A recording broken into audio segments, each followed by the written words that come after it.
how easy to be a minister in Uzbekistan? To be honest with you, it's quite difficult for me. It's very, very hard. But as they say, it's both challenging and honorable work. At this point, I want to mention one thing. All the ministers from our neighboring countries look at me with great admiration. They ask, is Uzbekistan's water management truly receiving such significant funding? And the problem concerning water scarcity. What is Uzbekistan's current standing on this matter? Nearly 60% of our lands are irrigated by pumps. We understand their needs in winter, they understand our need for water in summer, and that electricity is essential. I want to emphasize one thing, these kinds of dialogues were completely absent before. The idea of refilling the Aral Sea by diverting various Russian rivers. As a minister, how much possibility do you believe there is for this? The arithmetic doesn't add up. Diverting Siberian rivers, in other words. They talk about diverting Siberian rivers. That's incorrect.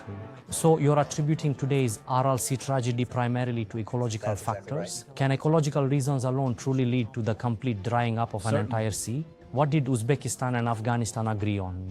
If they are a protective charm, then no harm will come to us. They always find a solution to any kind of problem. And every single year that I go there, I witness. In our relationship, there is, without a doubt, clear progress. In your opinion, from the very outset, was this project initiated to satisfy Afghanistan's own domestic requirements, or was it launched as some specific issues that you are currently alluding to? He has both this and that characteristic. Recently, during Uzbekistan's first administration, there was indeed a political problem in ties with Tajikistan. It has almost reached the stage of turning into hostile relations. And yet, there are international normative documents. So how many hours do you usually work a day? Now its number is beyond all counting. Good afternoon, Shavkat Khamroyev. A warm welcome to you. We are truly delighted to have you here in our studio. We are very grateful for your visit, especially given your extremely busy schedule. Thank you so much. I am happy. We are also pleased. Your entire career is connected to water. You have many years of experience in water management, and when we review your career, almost all of it is related to water management. And now, spring has finally arrived in our country. Let's begin our conversation by addressing this very topic. The question of what the water situation will be like this year is indeed extremely pertinent. Our dedicated farmers and all the landowners might be watching us right now, and based on that information, for example, they formulate their plans each and every year. Will they be able to harvest the crops they have planted? And what should they expect this year? Your answer as a minister. Indeed, this year, as we all can clearly see, we are witnessing it. Compared to previous years, the amount of precipitation has been considerably higher and more rainfall is still anticipated. This, without a doubt, will certainly bring its own positive results. Now, there's one particular thing I always make sure to repeat. Among our people, we have a very wise and excellent proverb. It says, even if your father is the water master, you must dig your own ditch deep. So, even if a father is a water manager and says, I'll send water to my son, if the canal isn't properly prepared, meaning it hasn't been dug or concreted, the water he sends will simply go to waste. It won't reach its intended destination at all. That's why it's absolutely essential to prepare those irrigation networks beforehand. And of course, there's always a definite shortage of water. For this reason, water-saving technologies must be implemented. In addition, there are water facilities as well. In some places, you see, water just flows by, it flows right past you, but they have to pump that water up to drink it. This means the ground level is actually higher than the water source itself, so that pump needs to be properly repaired. It must be tested and ready to operate efficiently by tomorrow. If he says, I'll water tomorrow, but his pump is broken, even if a very large amount of water is flowing right below, he won't be able to water. We often see this in some places. It needs watering, but it hasn't been fertilized yet. This means that agricultural technology is very much dependent on water. They're interconnected, and there should be qualified specialists. You know, Mr. Minister, when the conversation turns to not only Uzbekistan, but also Central Asian nations, in major circles, we speak with experts. When we speak with our international partners and representatives, when they list the significant challenges confronting the Central Asian region, water is invariably among the very first issues they bring up. We are inherently a landlocked nation, and compounding this, the available water supply is steadily diminishing year after year, exacerbating the critical problem of water scarcity. Regarding this, what is Uzbekistan's current situation right now? And our own officials also speak a great deal about water scarcity. How prepared is Uzbekistan for these potential issues and challenges? What actions is our government currently taking? Now, water problems in Central Asia are, of course, considered a very serious issue. During the Soviet Union era, specific schemes were approved. From the Amu Darya, Sir Darya, and other rivers, each state has its own allocated share. Water distribution is then carried out based on that specific share and the water source's overall abundance. That is why we must engage in dialogue with our neighboring countries, especially with the regions where water is formed. In those upstream countries, water reservoirs were also constructed. From the Soviet Union era, we have the Toktogul and Nurek reservoirs, and also the Kayrakum reservoir. What is this?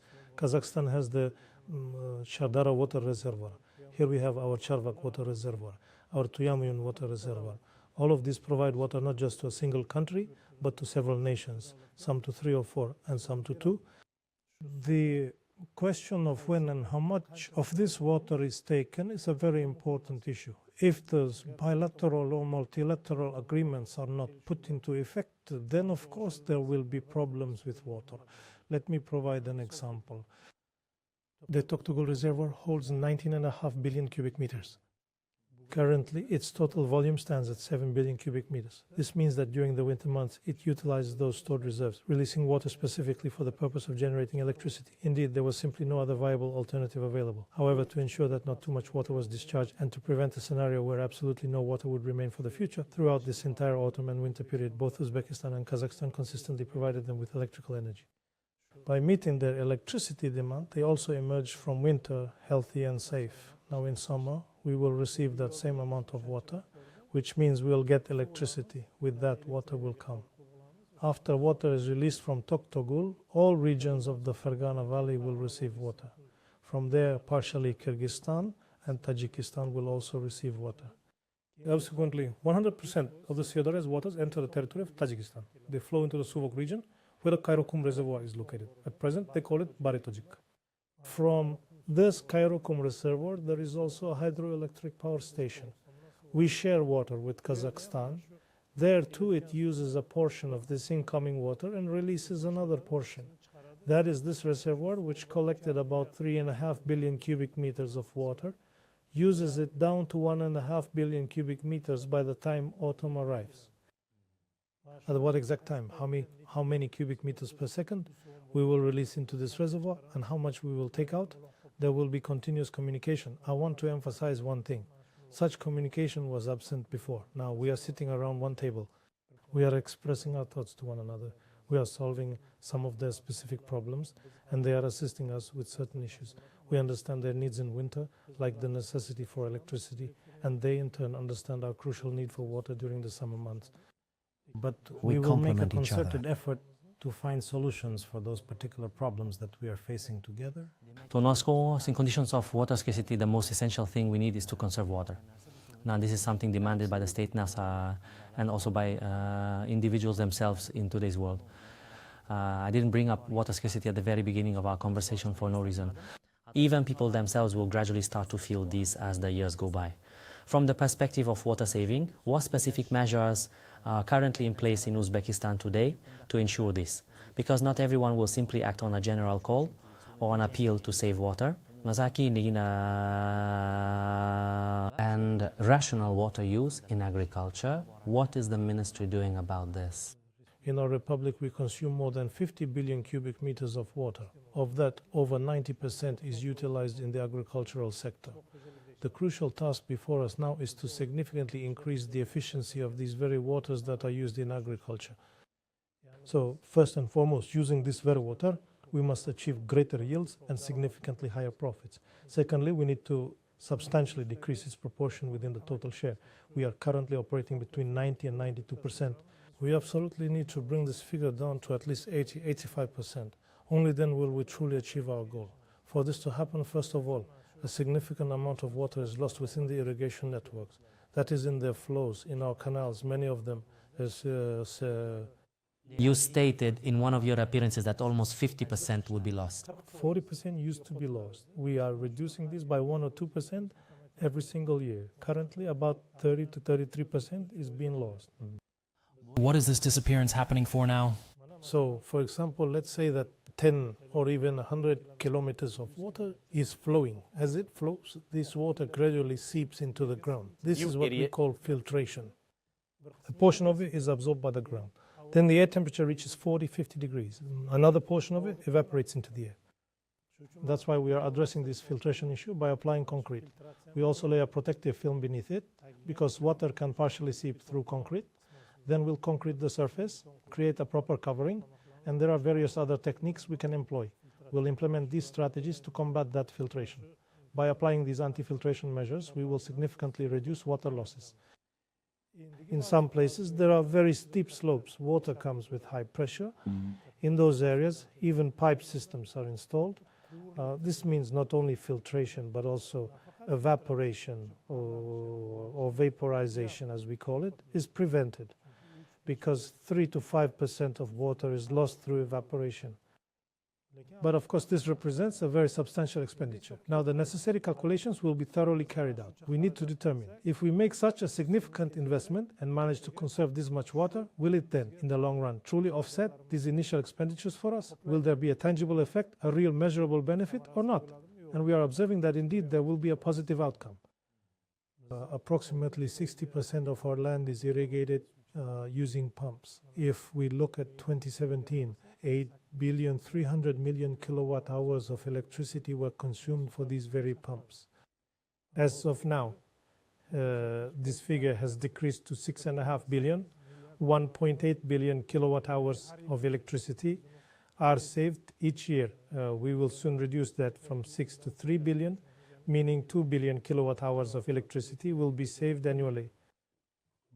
Kilowatt of electricity costs 1,000 som. This means that 2 trillion som in funds will be saved solely from electricity. This is achieved by concreting these canals, leveling these fields, and by implementing water-saving technologies to reduce the water consumption per hectare. All of these efforts are being entirely financed from the national state budget. And similarly, as you can observe, we are actively engaged in modernizing all of the existing pumping infrastructure. This is being achieved through robust public-private partnerships by successfully attracting significant foreign investments and utilizing the considerable financial resources that are being specifically allocated from this very substantial budget to modernize these vital pumping systems.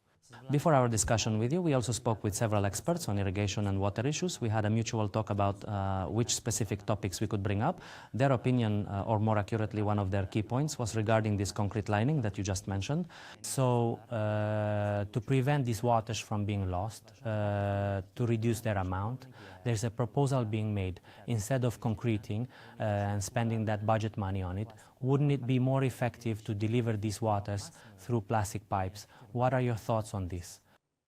Every single location is thoroughly studied. For instance, water needs to be transported from point A to point B. The path for it can also be concreted. There are various types of channels available, including both reinforced concrete channels and those manufactured from composite materials. Naturally, the pipeline option is also carefully considered.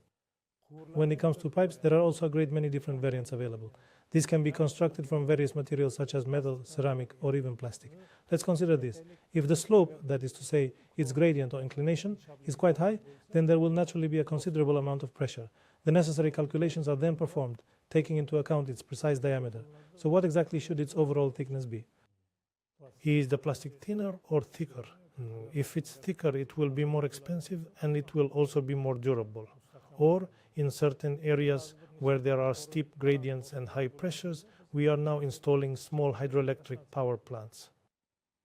If a small hydroelectric power plant is established, making use of that particular slope, that pressure, which is often called napor, and if electrical energy is produced from this resource, then they will be quite willing to undertake even more substantial financial outlays. Whether it is the most expensive pipe, metallic one, or if the plastic version has a thick wall, its heavier varieties can actually be even more costly than that metal pipe itself. Such options are available. There are many, many types. All of this, its economic efficiency is carefully calculated, and in different situations there will be different solutions. Therefore, there's no need to restrict ourselves solely to concrete. In certain places, plastic pipes are a better option. Of course, we have we have the world's largest pump station, the Karshik's Gate in Kashkadarya. Its 6 lifts are located in Turkmenistan. All 6 units, a total of 36 units. Each single unit discharges 40 cubic meters of water per second. This means 40,000 liters per second from a single unit. There are 6 of these. It is raised 6 times. Its 7th lift, located within Uzbekistan's territory, feeds the Talimarjan reservoir. Neighboring countries are coming to learn about this. How did you manage to accomplish this? They ask, is the Uzbek state really giving so much money to water management? Even powerful nations ask for it, and we don't have that here. We don't allocate such funds to water management. So I truly believe this is care being shown to the people, Shavkat Rahimovich, the efforts you've just outlined are not solely a testament to the care for our people, but also serve as a clear indicator that the agricultural sector and agro-industry continue to occupy a primary and essential position within our economy. And you frequently discuss drip irrigation technologies. The main objective of implementing these is firstly to conserve water and secondly to significantly enhance productivity. Now much will depend on the owners of the water-consuming fields, these landowners and the farmers. Effective strategies are needed to engage these farmers in using water efficiently. What solutions exist today for them to genuinely want to do this themselves? They need to be provided with solutions where they themselves find it beneficial and willingly want to use this water sparingly. That's absolutely right. Thereof, simply working with slogans is now a thing of the past. We That's must right. now Talking focus doesn't get on it done. practical implementation. We barely had any system like the one we are discussing.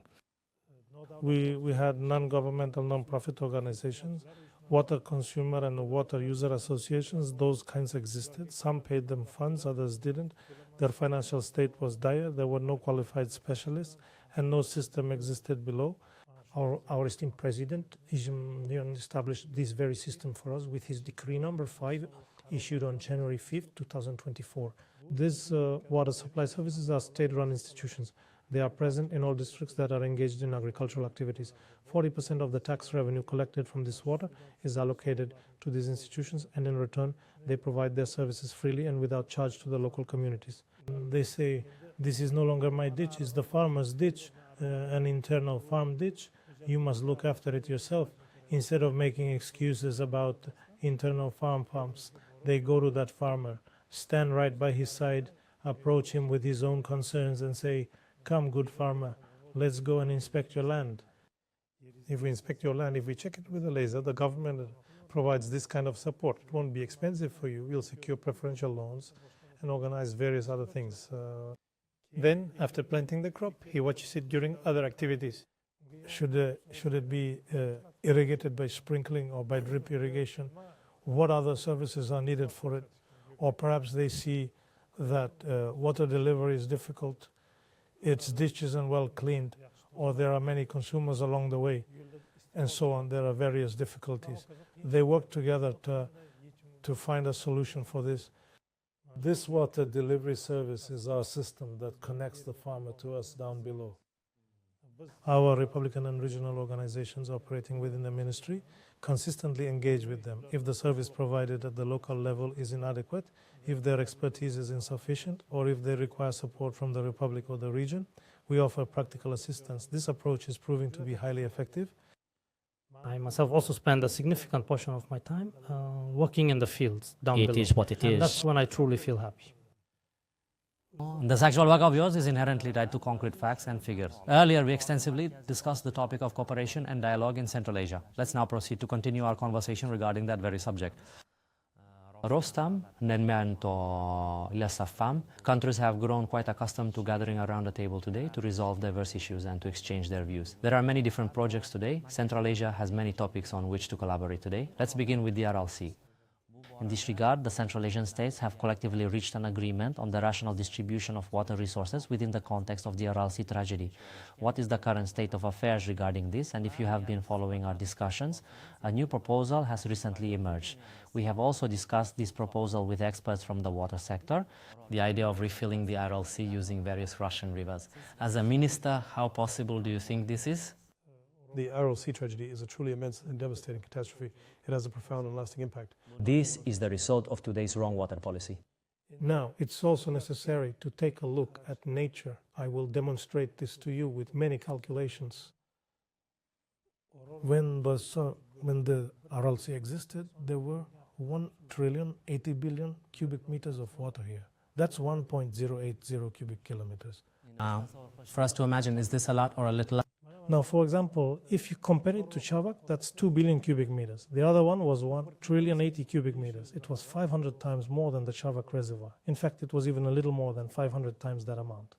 there was such an immense amount of water, and into it, every single year, at the very least, 80, if not 120 billion cubic meters of water would flow. Now, okay, have we considered the land we developed? For cotton, we used 20 billion cubic meters of water.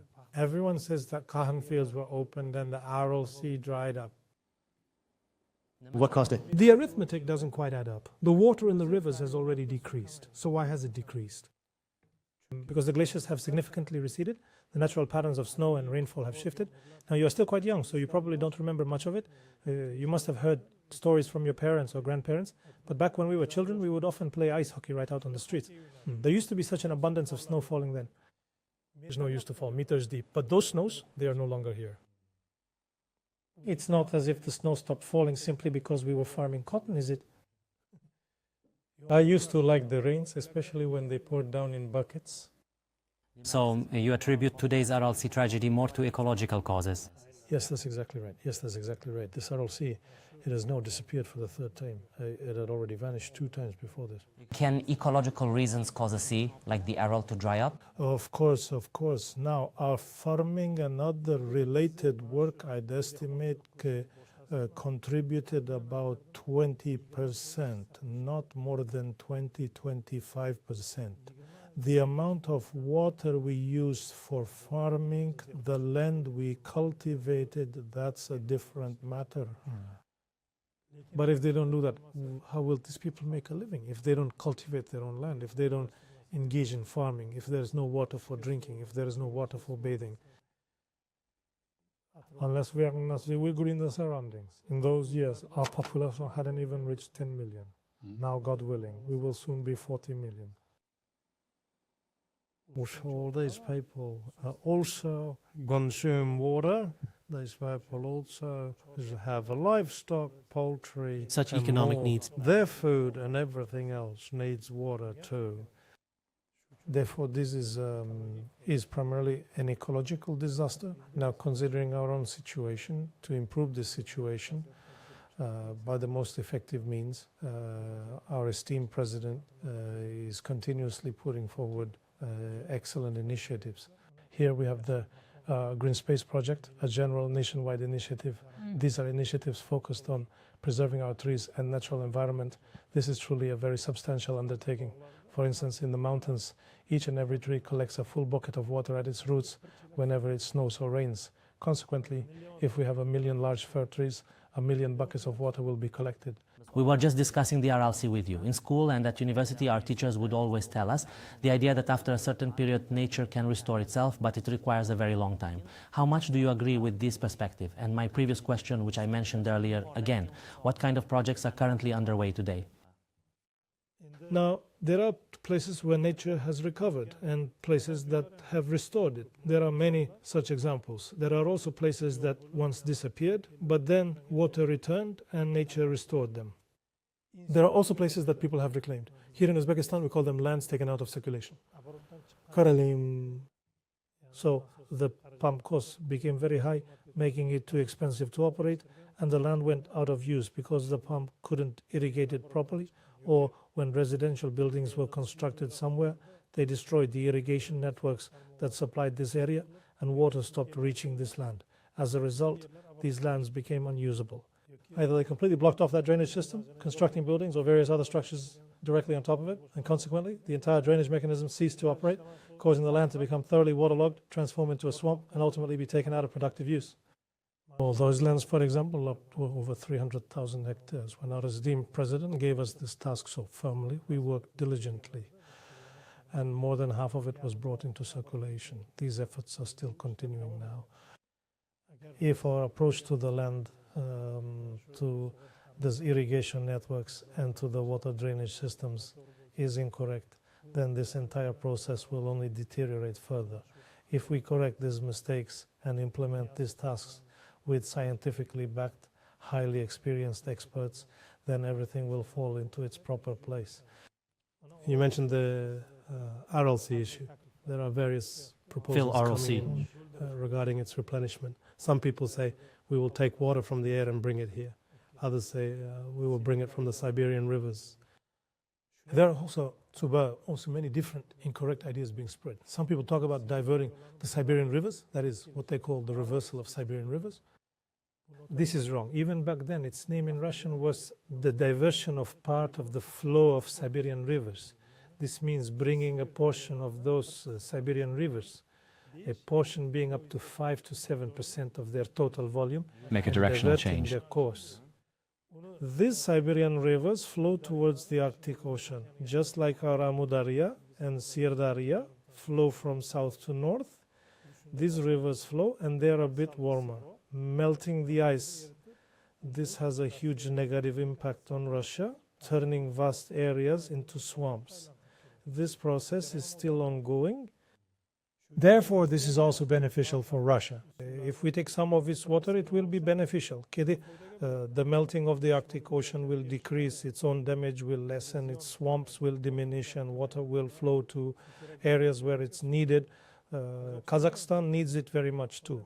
Even in Kazakhstan's capital, there are water problems, and in many regions there are water issues that will also be solved. That's why this matter is as essential for Uzbekistan as it is for Kazakhstan, and equally important for Russia. Well, certainly on these issues, scientific studies and project development are still very much underway. We are actively exploring. Once the most suitable options emerge, we can then involve our neighboring Kazakhstan, the Russian side, and also Turkmenistan to thoroughly examine the best possible alternatives. So, you believe restoring the Aral Sea is realistic, meaning it's something that can be done? No, it's not about refilling the Aral Sea itself. The actual concern is providing a sufficient water supply for the currently irrigated agricultural lands, especially for those specific regions that are presently experiencing severe water shortages. The proposition of restoring the Aral Sea by diverting and bringing water from distant Siberian rivers to fill it up is entirely unrealistic. Just as you mentioned a moment ago, if nature itself, through significant rainfall and massive flood surges, were to arrive, then, of course, not within 50 or 100 years, but over thousands upon thousands of years, we truly hope the Aral Sea will eventually recover. We will continue our discussion in this context. That is, when we talk about cooperation in Central Asia and generally water issues in Central Asia, everyone has been referring to the Qoshtepa Canal in recent years. You yourself have given explanations on this matter several times. How the commission from Uzbekistan is operating, especially since the change of power in 2021 when the Taliban assumed control. After this matter was brought up, the canal's construction also commenced. What kind of proposals Uzbekistan has put forward concerning the ongoing dialogue? Now, it's true that from the perspective of international law, they also possess rights concerning the utilization of these waters. In your professional opinion, if they were to take up to 2 billion cubic meters of water, Uzbekistan would experience no adverse effects. However, should that amount reach 4 billion cubic meters, then we could potentially face some significant real problems. As of today, if I'm not mistaken, you are also a member of the Commission. As a government member, what agreements did Uzbekistan reach with Afghanistan during their dialogue, and what is the current situation? Which of our proposals are they currently agreeing to? Now, I'll give you an example. For many years, there has been a lot of talk and commotion everywhere about the Rogun Reservoir and its HPP being developed in Tajikistan, and the Kambarata-1 hydroelectric power station and reservoir being developed in Kyrgyzstan. This caused countries to almost become enemies with each other. Indeed. These friendly kinship ties, which have endured for 4,000 years, have now almost reached a critical point where they could transform into outright hostile relations. And now, thanks to the wise, far-sighted and deliberate policies of our esteemed president, we currently visit Tajikistan as if it were our own home, and Kyrgyzstan as if it were our own home. They in turn visit us like close relatives, and in addressing water issues, we are approaching each other with a truly friendly and cooperative spirit. I also consider Afghanistan in exactly the same way. Our constant trade and economic relations are growing with very good dynamics. Our trade volumes have increased significantly. They have exceeded $1 billion, and we are providing electricity and gas to other friendly nations when they need it. From them, some particular products are being exported to us. Uzbekistan is, of course, drawing Afghanistan more into integration processes. Of course, during these challenging times, by extending a truly good hand of neighbourly assistance, our respected president is clearly demonstrating his great generosity, and the Afghan people are fully aware of this fact. When we arrived, they expressed immense gratitude to us, especially mentioning our esteemed president again and again. They are truly very thankful. When such strong bonds of friendship and good relations are present, a solution can always be found for any issue. Then they speak openly. How can we, despite all the good deeds you've done and our fraternal relations, cut off the water flowing to you and take all of it? No, he said, we will only take a part of it. You mentioned figures earlier like 2 billion, 4 billion cubic meters. If they take this water, it won't harm us. This is a perfectly normal situation because precisely that same quantity of water is currently flowing into that very river, the Amu Darya, from as many as 20 distinct water sources. They are in fact taking their water from those 20 tributaries which are formed and originate entirely within Afghanistan. Though the Amu Darya can't draw from its own source, it's taking from others. As the biases are restored and the process improves, water demand will increase, leading to more agriculture and so on. But of course, we've mentioned these water quantities. How much were they before? What was the annual water flow of the Amu Darya? How much did they actually take? And how much will we be taking? That's why, as you rightly pointed out, a significant portion of this depends on the integration process and the nature of our interstate relations. Now, regarding the Qoshtepa Canal, the construction of this particular canal is expected to continue for quite a considerable period. So far, only the land itself has been prepared for this project. They originally had intentions to get it operational sometime around the year 1928. However, these works are now progressing a little behind schedule. And even after the canal is finally completed, more than half of their agricultural lands will still require irrigation using pumps. The electricity is currently insufficient. Even when they turn on the lights at home, it's still not enough. For these pumps, electrical power and land leveling are essential. There are quite a number of concerns regarding agriculture. I believe that by the time we reach this particular stage, our relations will have become good once again. Then some documents, official documents, will certainly emerge. We must elevate these frequent visits and our positive relationship to a much higher level. For instance, I myself have personally visited 4 separate times. I see that government commission working together, and every time I visit them, there is of course progress in our relationship. That is to say, it is steadily improving. They are asking us for help to concrete these canals and implement water-saving technologies. So we are slowly providing help, and water experts visited our school. Afghan students are studying in our institutes, and we work with them on skill development and experience exchange. So you're of the opinion that this issue won't become some kind of political problem between Afghanistan and Uzbekistan eventually? Precisely, therefore we must always remain vigilant. There are some nations that will try. We are witnessing this from the events that are currently unfolding across the world. By finding some issue between 2 friendly countries. To cause an issue between them? To create problems. For this reason, we must remain vigilant concerning these matters. If there is a greater process of integration and more positive relationships, then these 3rd, 4th, or perhaps even destructive states, as we might refer to them, we must not permit any other parties to interfere or meddle in these affairs. Do you think that from the very beginning this project was launched to satisfy Afghanistan's own internal needs, or was it initiated with some specific considerations you have in mind? It has both aspects, because there's an internal need as well, and some external factors. Upon observing the situation, say, look, you have a need. If you acquire water, your life will definitely improve. And so they decide, let's go ahead and get some water. And it's quite possible that their intention was for those below to eventually come crawling to them. Those below, first and foremost, are us, Uzbekistan and Turkmenistan, who are dependent on the Amu Darya for our water supply.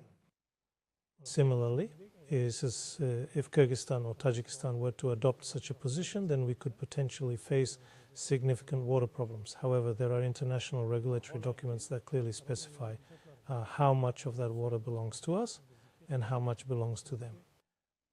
There are norms and documents signed by the presidents of these 5 states, officially approved, but they are also discussed. I need electricity, you need water. That's why we need to sit together.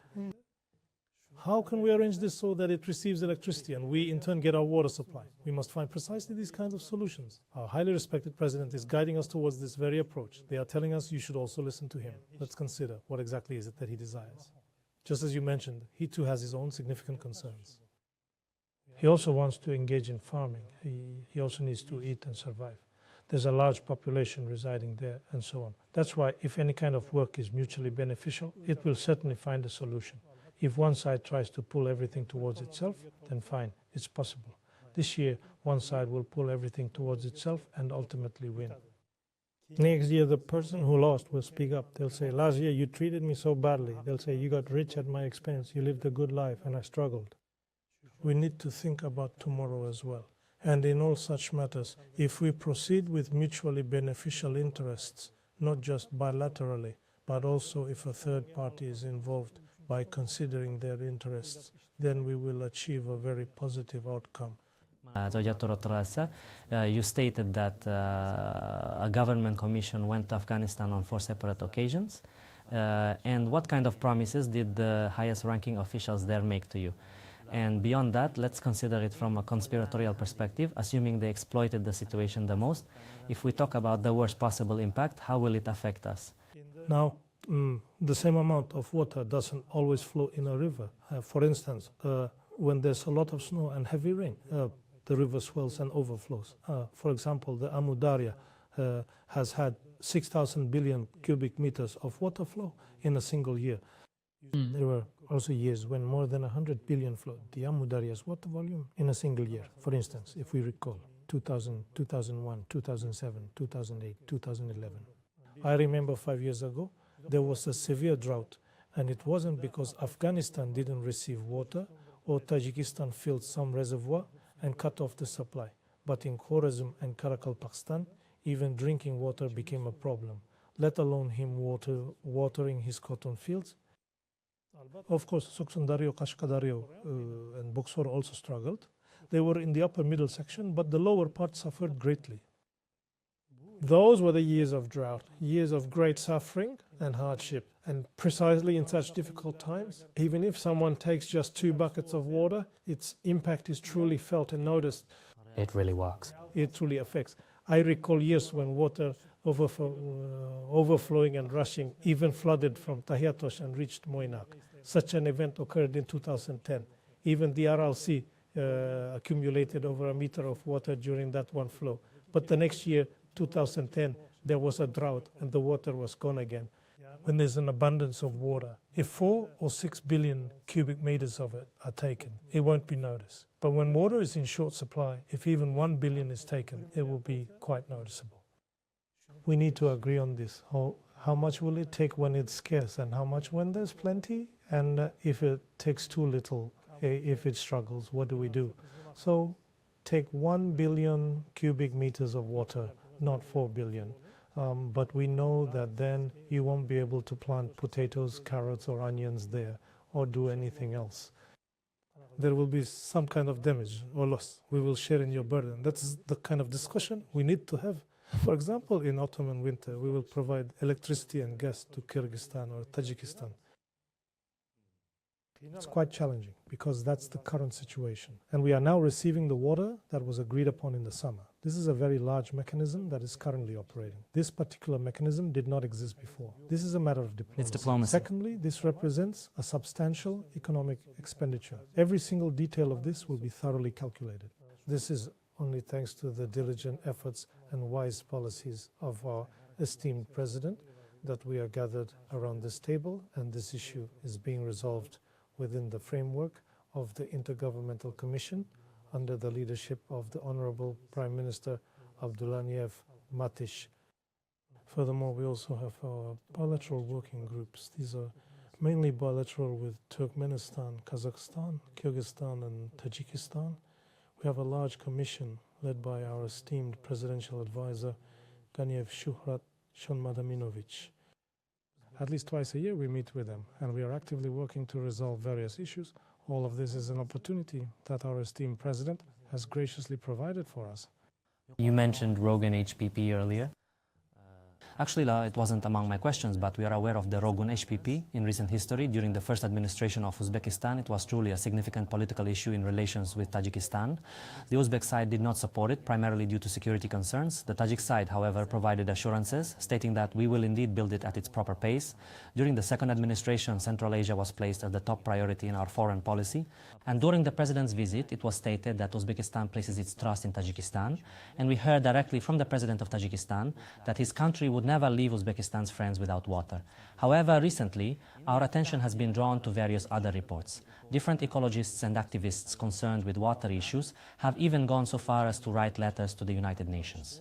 These outdated technologies are being used for the Rogun HPP's construction. What are your thoughts on this matter, and how successfully is Tajikistan managing to complete it? Now, of course, the Rogun Hydropower Plant also features a very substantial reservoir. A reservoir with a capacity of 13.3 billion cubic meters is also being planned. And this construction project is currently ongoing with a 335-meter high dam. Of course, this is a very large, major project. Tajikistan's own funds are insufficient for its completion. Therefore, it has also involved global financial. He receives regular grants. Receives grants. These are still not enough. Their grants and even their loans are still not enough as stated. They're getting grants from the World Bank, the Asian Development Bank, the Islamic Development Bank, and other international financial institutions, as you mentioned. This construction is ongoing. However, I was fortunate enough to visit the construction site on multiple occasions. They extended the invitation themselves, and we are observing it firsthand. I don't agree with the statement that these are old technologies. Whatever the most advanced technologies are available in the world, all of them are being offered and actively utilized. In fact, there's even a specific location which they refer to as a tectonic fault. What is it exactly? It's a crack, a fissure within the Earth's crust. There's a particular spot, a location that provides a direct passage to India. It's the most cutting-edge system designed to glide right over that very fissure. The top of the crack, is that what you mean? The crack? On the fault line, they've constructed buildings so incredibly resilient that, my goodness, even if they move and sway like elastic, they won't crack or crumble, despite being massive, heavy structures. The most modern and excellent scientists and designers from Japan, Italy, and even America were invited from all over the world to construct these facilities. When I visited, nearly 80 kilometers of tunnels had already been built there, and I personally explored them. These tunnels were constructed very robustly, and all the structures are being built perfectly, just as they should be. Now just think, the state is building that structure. God forbid if tomorrow a section cracks and water bursts through. Let's say if it floods the lower areas, what kind of immense damage would it incur? It would have made a truly massive investment. Its hopes are incredibly high for using the water from that reservoir, for hydroelectric power generation, and so on. Therefore, it's clear that negotiations concerning these particular matters are currently in progress. Our intergovernmental commissions are also actively engaged on the Rogun project, conducting dialogues to finalize and sign various agreements. Should the Rogun Dam become operational tomorrow, the Nurek Dam is situated downstream from it. Nurek is also a reservoir with a capacity of 10.5 billion cubic meters. A 300-meter dam stands there. From that reservoir, we must obtain our required water at the necessary time during the summer season. If Rogun has a large volume of water, it has the capacity to provide that water. But the key will be with them. These negotiations are carried out to ensure that Key delivers the agreed amount of water at the specified time. Tomorrow, God willing, once it's completed, it should operate for mutual benefit. Our relations and ongoing dialogues with Tajikistan concerning this matter are exceptionally good, truly excellent. We say, touch wood, look, from that Karakum reservoir, the current Nurek reservoir, we are systematically providing electricity, gas, and other necessary assistance when needed. In return, they are providing us with water when we need it.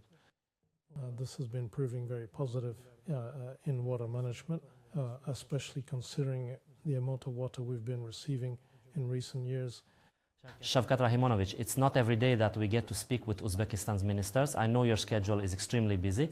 If I could ask just a couple of brief questions, we could then conclude our discussion for today. Now, these are simple, everyday questions. How easy is it to be a minister in Uzbekistan? To tell you the truth, it's quite difficult for me. Indeed, very, very difficult. I continue to work even when I face great hardships. But as the saying goes, it is both a challenging and a truly honourable task. And I personally consider it to be extremely honourable. I have been granted the immense fortune and happiness of being able to serve my people. You are one of the ministers of a 40 million country. That's absolutely right. I truly consider our esteemed president to be my mentor. It is a tremendous privilege and great happiness for me to serve our people appropriately under his leadership. I would like to state one important thing here.